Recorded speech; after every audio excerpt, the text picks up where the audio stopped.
아버지께서 내게 주시는 모든 사람은 내게로 올 것이요 내게 오는 사람을 내가 결코 내어 쫓지 아니하리라. 왜냐하면 내가 하늘로부터 내려온 것은 내 뜻을 행하려 함이 아니요 나를 보내신 분의 뜻을 행하려 함이기 때문이니라. 이제 이것이 나를 보내신 분의 뜻이니 그분께서 내게 주신 모든 사람들 중에 내가 하나도 잃어버리지 아니하고 마지막 날에 모든 사람을 일으켜 살리는 것이니라. 왜냐하면 나를 보내신 분의 뜻은 이것이니 아들을 보고 그를 믿는 자마다 영생을 얻으며 마지막 날에 내가 그를 일으켜 세우는 것이니라 하시니라. 아멘.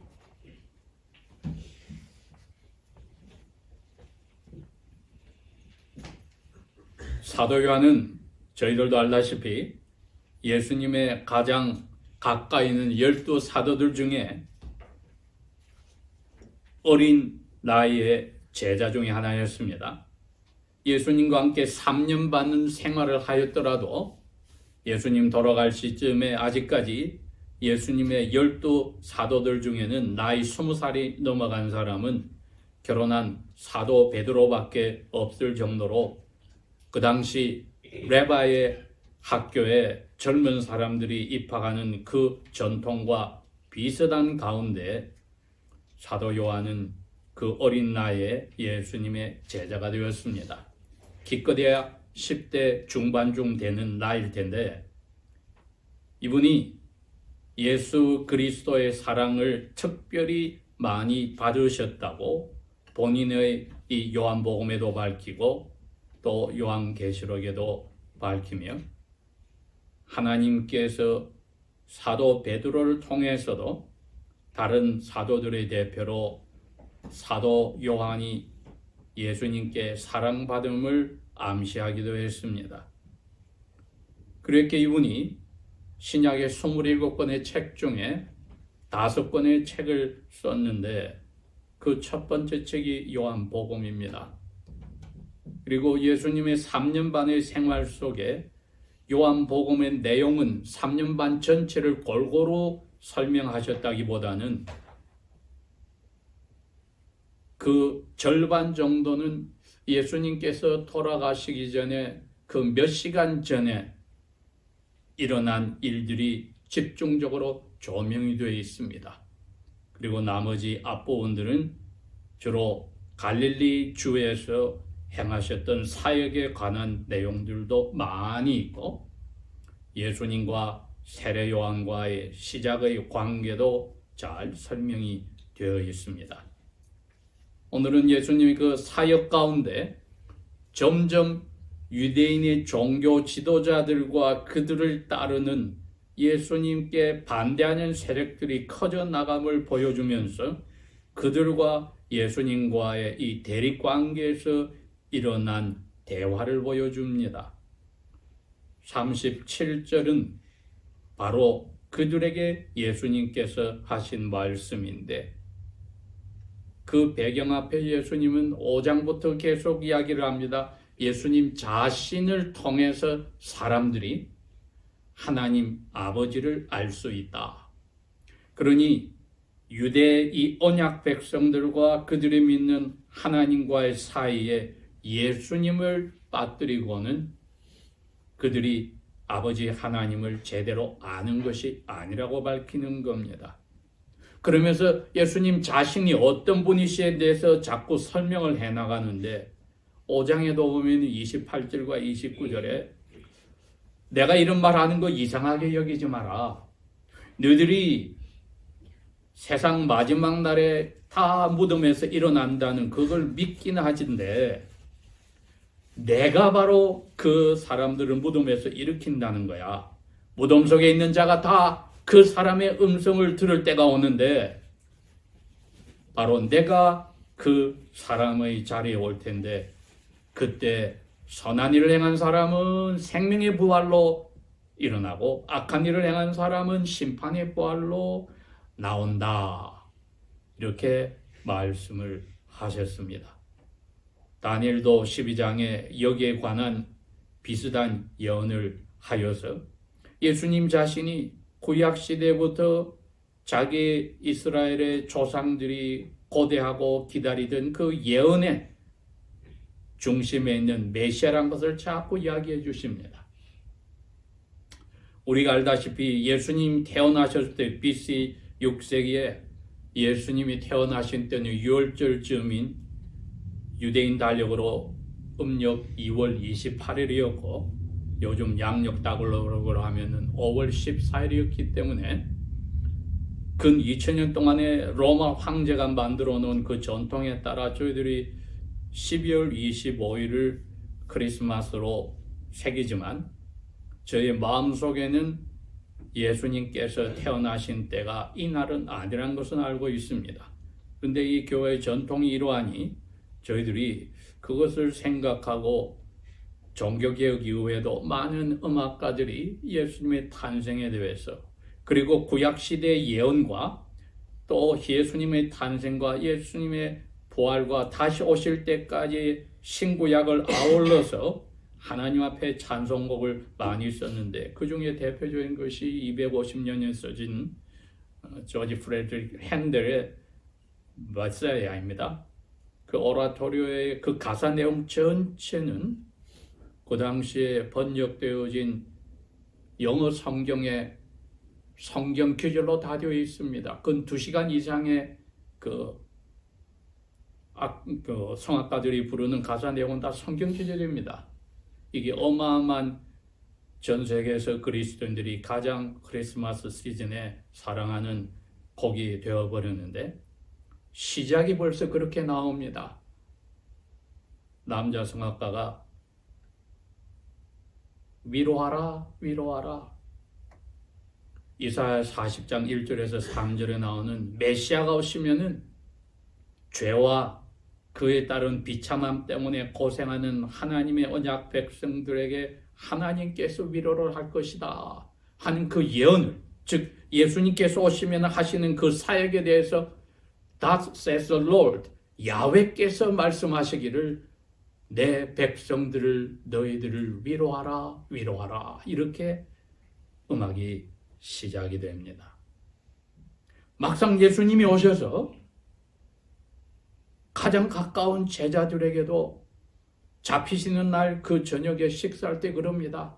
너희들은 마음에 근심하지 마. 두려워하지 마. 하나님을 믿으니 또 나를 믿어라. 14장에 그렇게 이야기를 하십니다. 이렇게 해서 위로의 하나님께서 예수님을 통하여 마치 아버지께서 직접 자기의 백성들의 마음을 위로하듯이 예수님을 통하여 위로를 하시는데 오늘 이 6장 37절에서 40절의 말씀도 저희들은 아버지의 마음과 그리스도 예수님의 이 마음이 우리들을 위로하시는 데 있다는 것을 잘 볼 수 있습니다. 죄와 거기에 따른 비참함은 그걸 알지 못하는 사람들에게는 여러 가지 이유를 찾아보아도 대답이 없습니다. 여러 가지 종교들이 그래서 또 이 세상에 생긴기도 하였습니다. 그러나 예수님께서는 오늘 여기에 있는 말씀을 통하여 아버지께서 주시는 위로는 아버지께서 정해놓은 사람들에게 온다. 그것이 죄에서 해방이 되고 죄의 그 결과로 생기는 비참함에서 해방이 된다는 것을 선포함에 있습니다. 사람 사이의 관계에서 힘들 경우가 무엇입니까? 그 사이에 무엇이 끼어들어서 두 사람 사이를 불편하게 할 때에 사라지는 것이 평안입니다. 그 평안을 없애는 것은 원인을 없애버릴 때에 회복이 됩니다. 그것이 마음의 평안을 잃어버린 사람에게 하나님이 오셔서 그 평안을 스스로 너희들이 회복할 수는 없고 내가 해준다. 크리스마스가 그겁니다. 내가 너희들 죄 대신에 벌 받으려고 태어난다. 그러니 너희들은 잃어버린 평화를 회복할 수 있다. 이렇게 전해주는 메시지 전체가 어찌할 줄 몰라 힘들어하는 죄인들에게 위로의 음성이 되는 것입니다. 오늘 여기에 주님께서 말씀하시기를 아버지의 뜻이라고 이야기를 하십니다. 아버지의 뜻이다. 우리에게 주시는 위로는 아버지의 뜻이다. 그 예수님 자신에 대해서 사도 요한이 천사의 명령을 듣고 기록한 말씀 중에 이게 있습니다. 세상을 만들기 전부터 죽임을 당하신 어린 양의 생명책에 기록된 사람들, 유혹과 박해 속에서도 거기에 빠져들지도 않고 무릎 꿇지 않고 창세 전부터 죽임을 당하신 어린 양의 생명책에 그 이름이 기록된 사람들은 구원을 받는다. 여러분, 그건 다르게 이야기하면은 우리가 태어나기도 전에 우리의 영원한 구원이 하나님의 경륜 안에 정해져 있다는 겁니다. 그러니 우리가 어떻게 함으로써 이 일이 해결해 난다, 그게 아니었고 하나님께서 정해놓은 것에 따라 그 시간이 흘러 그 장소가 올 때에 하나님이 약속대로 우리를 죄와 비참함에서 건져주시는 겁니다. 그러니까 하나님의 어린 양이 이 세상을 만들기 전부터 하나님의 택하신 사람들을 위하여서 죽임을 당하였다는 것은 아버지와 어린 양 되신 아들과의 약속으로 우리하고 상관없이 이루어졌어요. 우리에게는 그럼 뭡니까? 이런 일이 너희들을 위해서 일어났어. 근데 너희들 쪽에서는 아무것도 할 수 있는 게 없잖아. 그러니 이 소식이 너희들에게는 너무나도 큰 기쁨의 소식이야. 아무것도 못하는데 그냥 펑 떨어졌으니까. 사는 동안에 이와 비슷한 경험이 무엇일까? 제가 생각을 해보았는데 제 경험에는 그거였습니다. 2000년도에서 2010년까지 꾸준히 LA 쪽에 사역하러 갔을 때 한 번은 토요일 새벽에 제가 호텔 8층에 있었는데 움직여서 깼습니다. 보니까 8층 전체가 오른쪽으로 갔다가 왼쪽으로 갔다니 지진이 일어났던 거예요. 아침에 내려가서 데스크에 물어보니까 이 밑에는 롤링이 달려 있어서 강도 8도까지는 넘어지지 않게 만들어서 전체가 건물 전체가 움직였다. 그때 제가 느낀 기분은 들어 누워 있으면서 깜짝 놀라서 깼는데 할 게 아무것도 없었습니다. 아니나 다를까 라스베가스 쪽에 있는 그 대륙 횡단 철도가 탈선이 됐다는 소식이 들렸고 거기에서 지진이 시작이 됐다 그랬는데 제 인간의 경험으로는 아무것도 할 수 없다는 것을 그때 느꼈습니다. 아무것도 할 수 없다. 어쩌면 비행기를 타다가 사고가 났을 때도 아무것도 할 수 없다. 우리의 죄와 거기에 따른 비참함을 저희들이 깨닫는 순간에 아무것도 할 수 없다는 생각을 해보십시오.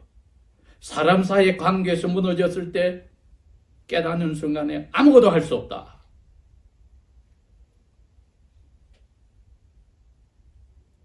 그런데 하나님이 내가 다 해결이 돼 있어. 너 세상 태어나기 전에 너가 이게 문제를 깨닫기도 전에 이런 문제가 너에게 심각하게 다가오기 전에 너희가 아무것도 할 수 없다고 절망할 때 내가 이미 너 세상 태어나기 전부터 영원 전부터 해결해 뒀어. 그 이야기를 하실 때 여러분 그게 큰 기쁨의 좋은 소식이 아니고 무엇입니까? 그러니 우리의 기도는 어떻게 됩니까? 그렇게 됐다는 사실을 깨닫게 해주셔서 찬송과 감사를 드립니다. 이렇게 되는 거죠. 영어 표현은 그게 bless you가 되는 겁니다. 우리가 하나님을 어떻게 사람에게 하나님의 복이 당신에게 오시기를 God bless you. 그러나 우리가 어떻게 하나님을 bless를 합니까? 그 표현이 이 찬송과 감사를 우리가 하나님께 바칠 때 We bless you, Lord 할 때는 한자로 우리가 송축이란 단어를 찾았습니다. 높이 들고 감사의 표현을 축하합니다. 오늘 제목이 그겁니다. 우리의 죄 때문에 비참하게 들어가서 영원히 불호수 속에서 멸망받는 자리에 있는 것을 우리도 모를 새 건져 주셨다. 그리고 그것을 예수님이 꼭 잡고 놓지 않으신다. 우리의 구원을 잃지 않으시는 예수님을 bless, 송축하라.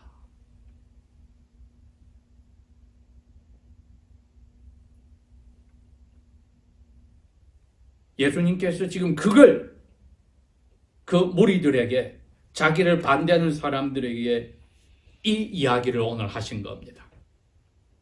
아버지께서 나에게 주시는 사람은 분명히 나에게 오게 되어 있어. 어떻게 하셨던가요? 예수님이 찾아다니면서 부르지 않았던가요? 우리의 신앙에 예수님 우리의 삶에 언제 찾아서 불렀는지 우린 기억하는 사람도 있고 기억하지 못하는 사람도 있습니다. 그러나 신앙의 부모와 조상을 가진 사람들은 이미 우리가 태어나기 전부터 우리를 생각하시고 우리의 조상들을 부르셨던 겁니다. 우리의 삶에 우리를 부르셨으면 우리를 부르신 시간도 그 방법도 장소도 우리는 은혜 가운데 기억할 수도 있고 기억하지 못하기도 합니다.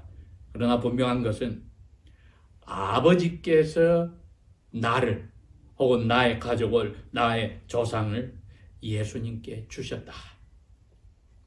우리가 첫 번째 생각할 게 이겁니다.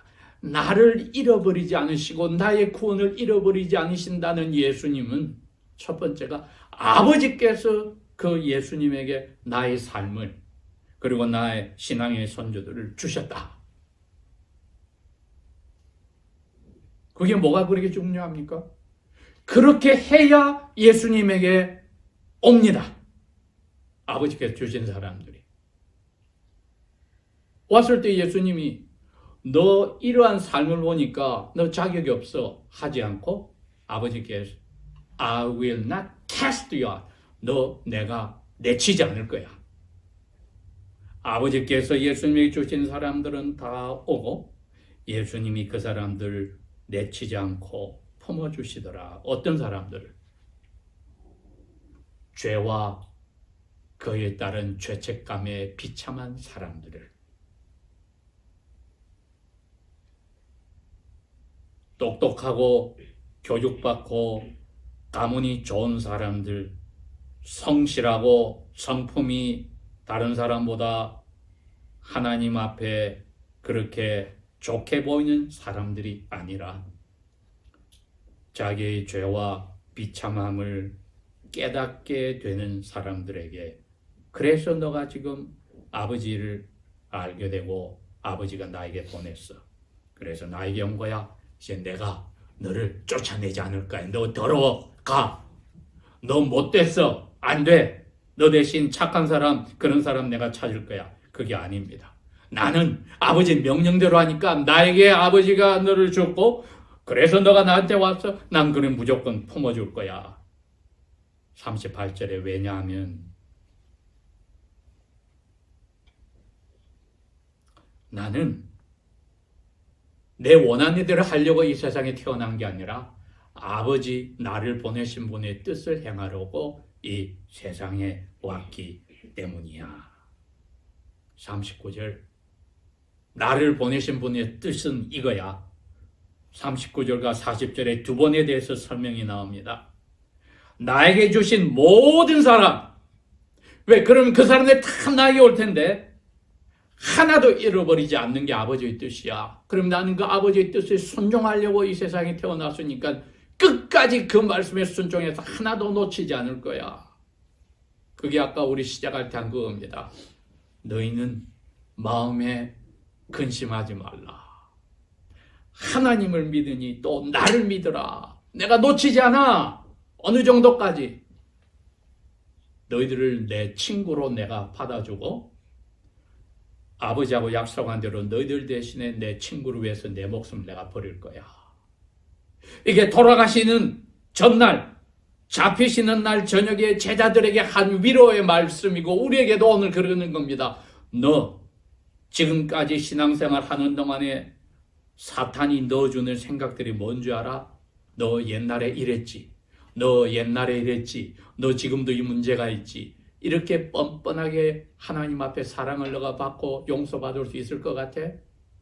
하고 우리의 양심을 필요 이상으로 찔러서 비참하게 하여 찬송과 감사와 송축을 못하게 할 때 예수님이 걱정 마.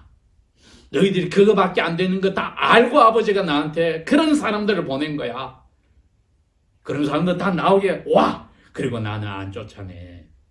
내가 너희들을 친구로 생각하고 너희들 대신에 아버지한테 죗값으로 죽는다고 되어 있어. 내가 안 죽을 수도 있고 내가 죽고 내가 내 생명을 다시 찾는 힘을 가지고 있어. 그건 내가 하고 싶어서 하는 거야. 그러니 우리 마음에 달린 게 아니고 아버지의 마음이요. 예수님의 마음이란 겁니다, 여러분. 그러니 우리가 감사와 찬송하며 예수님의 이름을 블레스 성축하지 않을 수 있습니까? 이게 아버지의 마음이고 예수님의 마음이라는데 우리는 조건을 가지고 그 사람을 좋아하고 사랑하는데 예수님은 그게 아니야. 그렇게 하나님이 나에게 명령하지 않았고 원래 죄짓기 직전에 사람들도 그런 식으로 조건적으로 사랑하게 만들어지지 않았어. 오늘 우리가 생각하는 겁니다. 우리의 구원을 잃지 않으실 예수님을 성축할 때 두 번째 저희들이 이게 아버지의 뜻이고 예수님의 뜻이었다는 것을 다시 한번 새깁니다.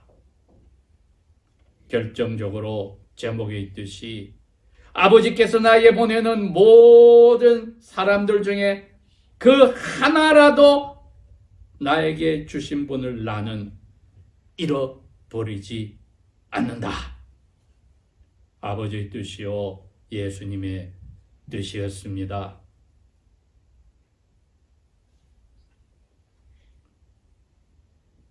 그러면서 한마디 더 말씀을 하시는데 우리가 세 번째로 생각합시다.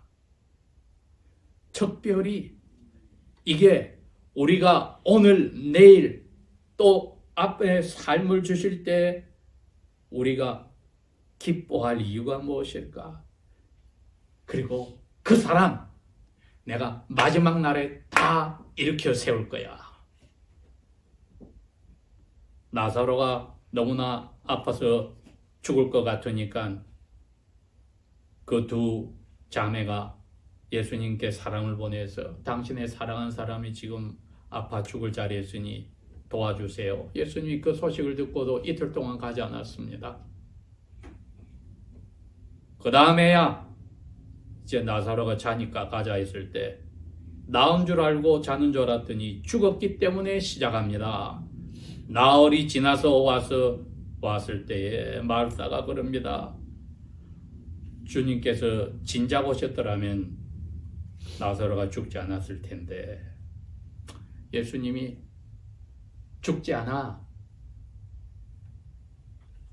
요한복음 11장 24절에 마르다가 예 알아요. 마지막 날에 부활하는 거 알아요. 예수님이 아니야. 나는 부활이요 생명이야. 나를 믿는 사람은 죽어도 살아. 살아서 나 믿는 사람은 영원히 안 죽어. 너가 이것을 믿어? 27절에 말하라 그럽니다. 주여 그러하외다. 주는 그리스도시요 세상에 오시는 하나님의 아들이신 줄을 내가 믿나이다. 그렇게 이야기를 했습니다. 이렇게 해서 결국은 예수님께서는 마르다뿐 아니라 우리에게도 똑같이 이야기를 하는 겁니다. 마지막 날에 내가 너를 일으켜 세우리라. 마지막 날에 나에게 보내신 사람을 하나도 잃지 않고 내가 일으켜 세울 것이다. 40절 나를 보내신 분 아버지의 뜻은 이것이니 아들을 보았어?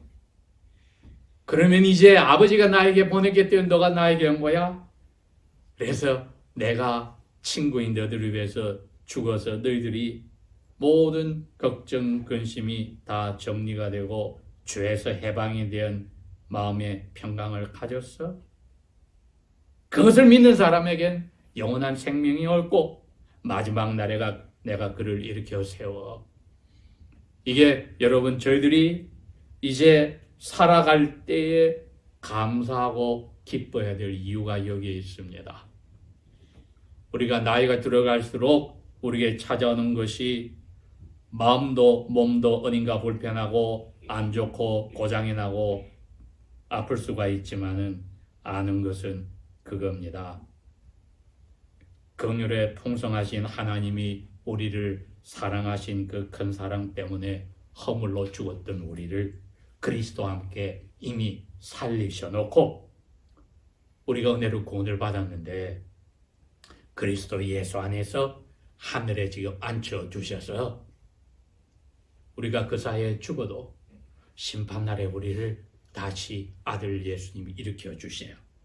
이건 에베소서 2장 6절에 있는 확신의 말씀입니다. 이처럼 우리에게 예수님께서 구원을 잃지 않을 것을 자신이 약속하고 그 일을 해결해 주셨으니 이 크리스마스 시즌은 태어나신 것을 감사하는 것보다 더 크게 우리를 마지막 심판날에 영원한 생명으로 이끄시려고 다시 부활시켜 주신다는 약속 때문에라도 주님의 죽으심과 부활이 얼마나 우리를 희망을 넣어주고 살아가야 될 이유를 만들어주는지 오늘 생각하며 우리의 구원을 잃지 않으실 예수님을 송축할 수밖에 없습니다. 이건 영원 전부터 우리 한 사람 한 사람을 위하여서 아버지와 아들이 맺어 넣으신 소금의 언약이요 평강의 언약이었습니다. 기도하겠습니다. 아버지 하나님, 아버지 은혜가 큽니다. 우리가 깨닫지도 알기도 전에 다 준비해 놓으시고 아들께서 순종하시고 아버지의 뜻을 이루어 저희들이 영원토록 아버지의 아들, 딸로 살 수 있도록 배려해 주신 것, 때가 되어 부르시고 받아주신 것 감사를 드립니다. 우리를 영원토록 잃지 않으신다는 예수님의 확신에 차신 말씀에 위로를 받으며 우리의 마음의 평강을 누리며 부활의 날을 사랑하고 기다리는 삶, 성령이여 우리에게 계속하여 넘치게 하소서. 예수님 이름으로 감사 기도합니다. 아멘.